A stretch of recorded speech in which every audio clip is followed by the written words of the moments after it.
After the triumph of 1789, when Louis Giroudet won the Prix de Rome, he went to Italy, a country that was a real university for every young artist of that time. In 1790, he settled in Rome, where he spent several years, and it was this period that became a turning point in his work. Here he immerses himself in the world of ancient ruins, studies marble statues and frescoes, and also carefully observes the works of great Italian masters. At the same time, he continues to be influenced by his teacher Jacques-Louis David, whose rigor and discipline required students to have strict Neoclassicism. But something else is born in the soul of Giroudet, a desire for poetry, sensuality, and chiaroscuro that did not fit into David's canons. Already in 1791, he presents the painting The Sleep of Endymion now in the Louvre, which becomes a real sensation, and now it is in the Louvre. On it is a young shepherd Endymion, immersed in a sweet sleep, illuminated by the moonlight.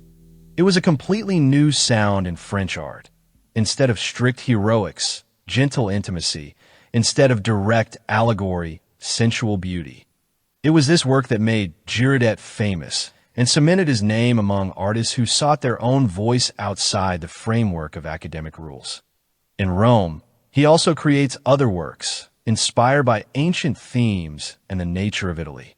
It is important to remember that it was at this time that Europe was living under the sign of revolutions.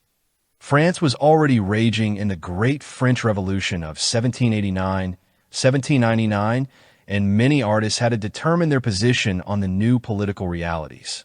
Giroudet, on the other hand, chooses the path of detachment. Its art is not political. It rather looks for the eternal, harmonious, supertemporal. Thus, the 1790s became a real school of freedom for him. In Italy, he moved away from the shadow of his teacher David and discovered a new aesthetic, combining neoclassical clarity with the first glimpses of romantic sensibility. And very soon, returning to France, he will show the world canvases that will enter the history of art as one of the most daring and emotional works of the beginning of the 19th century.